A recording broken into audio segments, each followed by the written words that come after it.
नाम प्रसाद शंभु अविनाशी, साजु अमंगल मंगल राशि।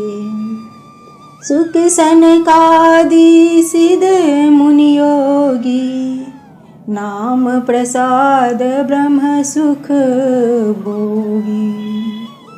नाम ही के प्रसाद से शिव जी अविनाशी है और अमंगल वेश वाले होने पर भी मंगल की राशि है। शुक्रदेव जी और शनकादि सिद्ध मुनि योगीगण नाम के ही प्रसाद से ब्रह्मानंद को भोगते हैं।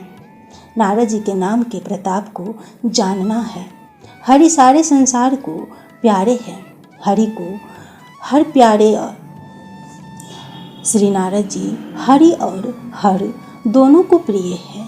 नाम के जपने से प्रभु ने कृपा की, जिससे प्रहलाद भक्त शिरोमणि हो गए। ध्रुव जी ने ग्लानि से हरि नाम को जपा और उसके प्रताप से अचल अनुपम स्थान ध्रुव लोक प्राप्त किया।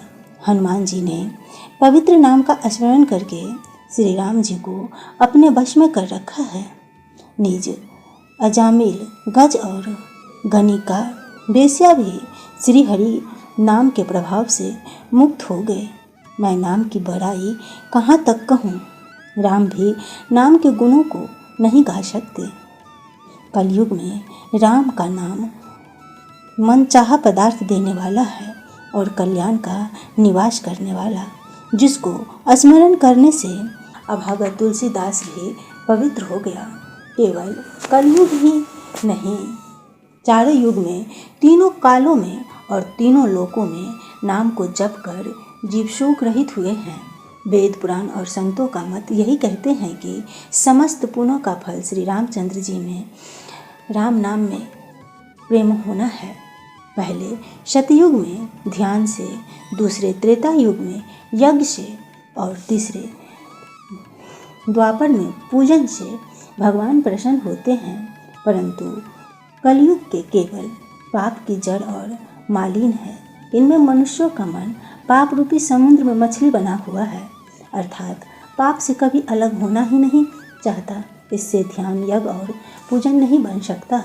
ऐसे कराल कलयुग के काल में तो नाम ही कल्प वृक्ष है, जो स्मरण करते ही संसार के सब जंजालों को नाश करने वाला है।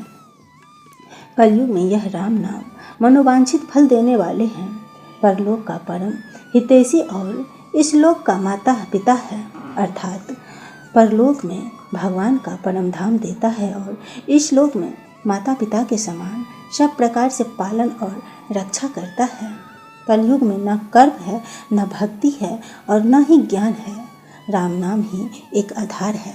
कपट की खान कलयुग रूपी काल नेमी के मरने के लिए राम नाम ही बुद्धिमान और समर्थ श्री हनुमान जी हैं। राम नाम श्री नरसिंह भगवान है। कलयुग हिरण्यकश्यपी है और जप करने वाले जन प्रहलाद के समान है। यह राम नाम देवताओं के शत्रु कलयुग रूपी दैत्यों को मारकर जप करने वाले की रक्षा करेगा। अच्छे भाव से, बुरे भाव से, क्रोध से, आलस्य से, किसी भी तरह से भी नाम जपने से दसों दिशाओं में कल्याण होता है। उसी राम नाम का स्मरण करके और श्री रघुनाथ जी को मस्तक नवाकर मैं राम जी के गुणों का वर्णन करता हूँ। ये मेरी बिगड़ी सब तरह से सुधार लेंगे। उनकी कृपा करने से कृपा नहीं आघाते। राम से उत्तम स्वामी और मुझ सरीख बुरा सेवक, इतने पर भी उन दयानिधि ने अपनी ओर देखकर मेरा पालन किया है। लोक और वेद में भी अच्छे स्वामी की यही रीति प्रसिद्ध है कि वह बिना सुनते ही प्रेम को पहचान लेता है। अमीर, गरीब, गवार, नगर निवासी, पंडित, मूर्ख, बदनाम, यशस्वी, शुक कवि, कुकवि, सभी नर नारी अपनी अपनी बुद्धि के अनुसार राजा की सराहना करते हैं और साधी, बुद्धिमान, सुशील, ईश्वर के अंश से उत्पन्न कृपालु राजा सबकी सुनकर और उनकी वाणी, भक्ति, विनय और चाल को समझकर सुंदर वाणी से सबका यथा योग्य सम्मान करते हैं। यह स्वभाव तो संसारी राजाओं का है। कौशलनाथ श्री रामचंद्र जी तो चतुर शिरोमणि है। श्री रामचंद्र जी तो विशुद्ध प्रेम से ही रिश्ते हैं। पर जगत में मुझसे बढ़कर मूर्ख और मलिन बुद्धि और कौन हो सकता है। तथापि कृपालु श्री रामचंद्र जी मुझ दुष्ट सेवक की प्रीति और रुचि को अवश्य रखेंगे, जिन्होंने पत्थरों को जहाज और बंदर भालुओं को बुद्धिमान मंत्री बना लिया। सब लोग मुझे श्री रामचंद्र जी का सेवक कहते हैं और मैं भी बिना लज्जा संकोच के कहता हूँ, कहलाने में का विरोध नहीं करता। कृपालु श्री रामचंद्र जी इस निंदा को सहते हैं कि मैं श्री सीतानाथ जी जैसे स्वामी का तुलसी सा सेवक हूँ। राम नाम की बड़ाई को अगले भाग में सुनेंगे। इस भाग में इतना ही। तो प्रेम से बोलो प्रभु श्री रामचंद्र जी की जय।